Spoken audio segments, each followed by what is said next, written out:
Hello, my name is Marianna Herold. I'm the CEO of Naturebound. Woohoo!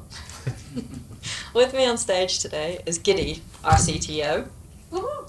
And together, we're on a mission to regenerate the biodiversity that underpins our food systems.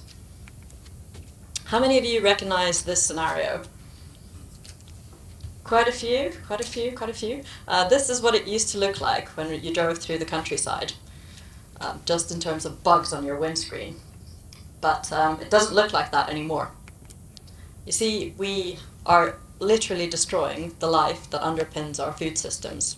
Bit of an inconvenience for your windscreen, the bugs, but they actually are what makes us able to produce food. And just as a little note, it's not we Naturebound, it's we society. If we continue like it, we won't be able to produce food. So it's a serious situation. And it's not only the bugs, farmers are also going bankrupt and really suffering. We spoke to a lot of farmers, and what they said was that they would like to farm more naturally and look after the biodiversity on their land, but converting to sustainable agriculture is really risky and takes up to 10 years. We also spoke to a lot of big corporates, and they're really concerned for their supply chains. They want to convert to sustainable agriculture, but they need data and they need case studies on how it can be done efficiently. You see, biodiversity is not like carbon. You don't measure it in tons. It's a whole complex web of life that helps us produce food. And when you interlace the biodiversity with things like pesticides and herbicides and fertilizers, the situation gets even more complex. And you need to understand all of this to be able to understand how food is actually produced. Because of this complexity, we need observability. Observability is the ability to understand these interlinkages. What our platform will do is that it will take data from all sorts of different types: bioacoustics, eDNA, remote sensing. It will bring it together and analyze it with the latest in AI and remote sensing to produce insights into the interlinkages that I was just mentioning. Our customers will come to us at farm level for insights on how they can understand the biodiversity and use that in their decision making on things like fertilizers and pesticides. They'll also come to us at landscape level, and we'll be able to provide unparalleled insights on landscape level because of the farm level data analysis that we do. Our beachhead market will be corporates and their suppliers, but after that we intend to target farmers as well. The global smart agriculture market is what's driving a change to sustainable agriculture, and it's a big market, going to double by 2030. The big corporates are also really getting involved. Nestle alone has committed $1 billion to a transition to regenerative agriculture over the next 3 years. We have the perfect team to do this. Everybody says that, but we really do. So I'm Marianna, I'm the CEO.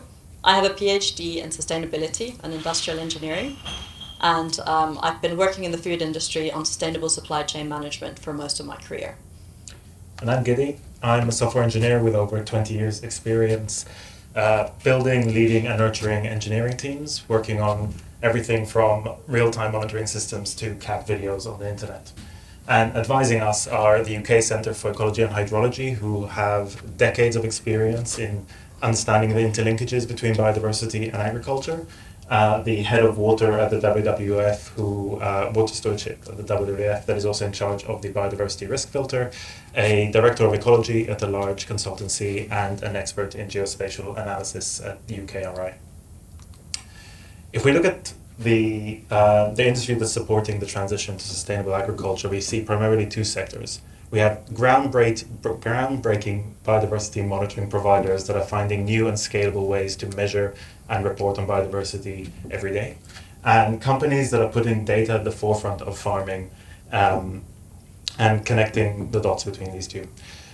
Both these segments are producing and consuming more data than ever before, and this is becoming a problem as they're both feeling the pain of data siloing, where they're finding it hard to connect these different pieces of data together and make sense of them. That's because no one is addressing observability, and that's where we fit in.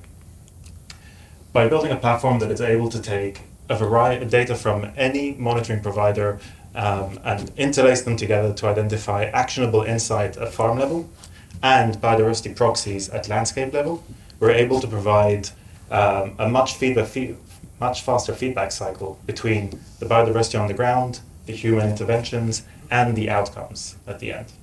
This provides a much faster and cost-effective transition to sustainable agriculture, much more than is possible today. And this long-term vision has clearly resonated, as we have now secured a first step towards that mission as a pilot with a top 5 retailer that I'm certain every person in this room has been in one of their supermarkets this week. What we're doing as part of this pilot is bringing together data from a bioacoustics company that's measuring pollinators and an eDNA company that's measuring species richness and a soil sampling company that gives us information about the microbiome and the health of the soil. We're connecting these together to help this retailer understand how this biodiversity affects their yield and their use of herbicide and pesticide. And this is their first step towards driving a sustainable transition within their supply chain.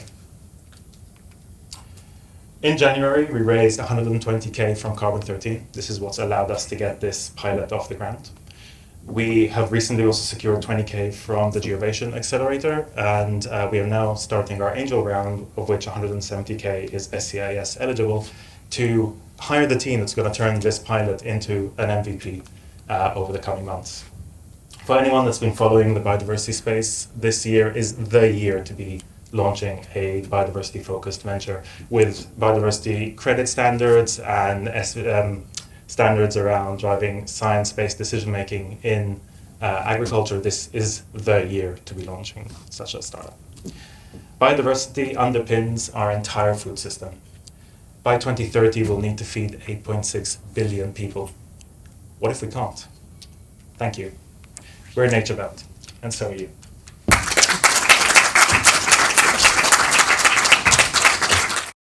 Thanks a lot for your presentation. I start just on the last thing you mentioned. Could you give a bit of background around the UN initiative around the biodiversity credits, and also how does it impact you, like in terms of timing, market timing? The UN impact on biodiversity credits. Like biodiversity credits in general. Yeah. So we're actually not targeting the biodiversity credit market, but it is something that we're keeping a really close eye on, just because it does drive a need for more monitoring in the biodiversity space. And some of those standards that are coming out are looking like they will require multiple sources of data. So that's definitely a market we're looking at in the future. But for the beginning, we're going to target more the corporate market. And the reason why we did this, we did actually do customer discovery on both, is that the corporate market seemed readier to move forward because the TNFD is coming out now in September, and they're facing reporting requirements. Okay, sounds good. And so actually, like, one of the aspects I wanted to understand a bit more is like related to the standards, like what I wanted to try to understand. So obviously for carbon credits, you have like a number, so it's quite easy to sort of, so like for your customer and the way you shape your service and product for them, what type of sort of actionable metrics do you present to them for them to be able to monitor and understand, okay, I actually have an impact, like depending on the action that they implement? Shall I? Yeah. So it's actually, you mentioned the word metrics, and it's important to understand observability actually focuses on stepping away from metrics. So monitoring providers are essentially companies that focus very heavily on the collection of data and then producing things like metrics out of those that are sort of human readable. What observability systems try to do is tell the monitoring providers, instead of summarizing all your data into metrics, give me a lot of raw data and I will find a way to harmonize that data and synthesize out of that actionable insights that actually help you understand how are the different pieces affecting each other and how are they affecting the outcomes that I'm striving for, like higher yield or lower herbicide, pesticide.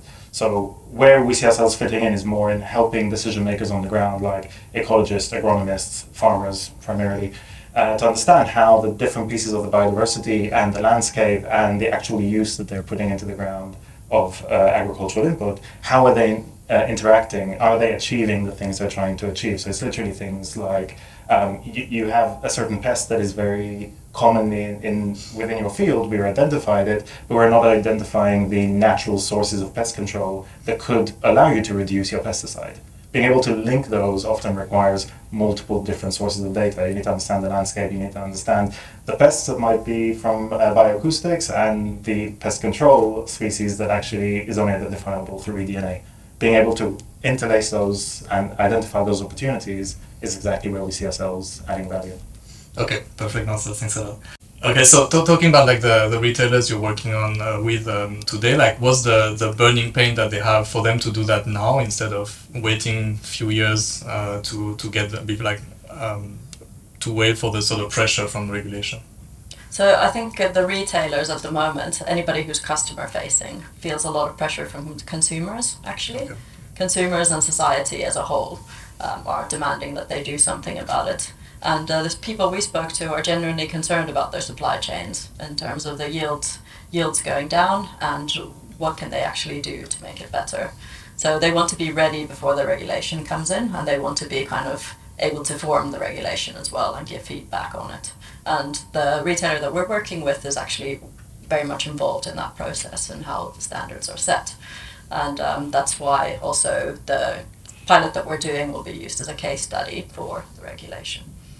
It's also worth noting, it's very important to them not just to be reporting this data on a semi-annual basis, but they want to actually demonstrate that the situation is improving year on year. And for that, it means it's not enough to just collect what is the state of biodiversity, oh cool, we'll collect it again a year later. They really need to understand, okay, now that I have got this baseline of the biodiversity, what can I actually do with that information? How can I use that so that when the same measurements are taken next year, the situation is improved rather than degraded? Okay, sounds good.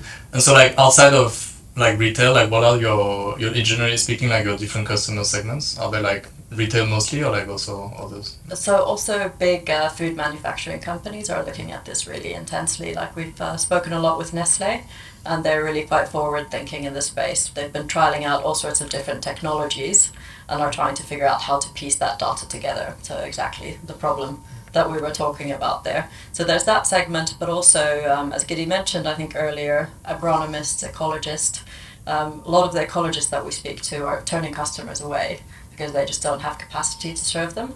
So they see this as a tool that would really help them serve more people and take away a lot of the pain around analysis and planning from them.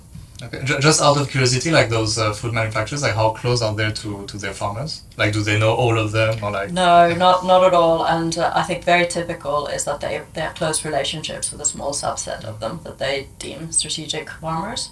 And especially with retail, it's usually the products that come in fresh that they have a closer relationship. So this is like, what we'll be doing is working with the farmers that they have the closest relationships with. And what we're hoping to do with that strategy is that we're hoping to work on that sort of the next couple of years and then have a product that's cheaper and more marketable to a much wider audience. Okay, sounds good. Just as a last question, very general, what is the best that can happen to you for the next 6 months? The best thing that can happen to us. Does that be related to Naturebound? Yeah, of course, your wish list.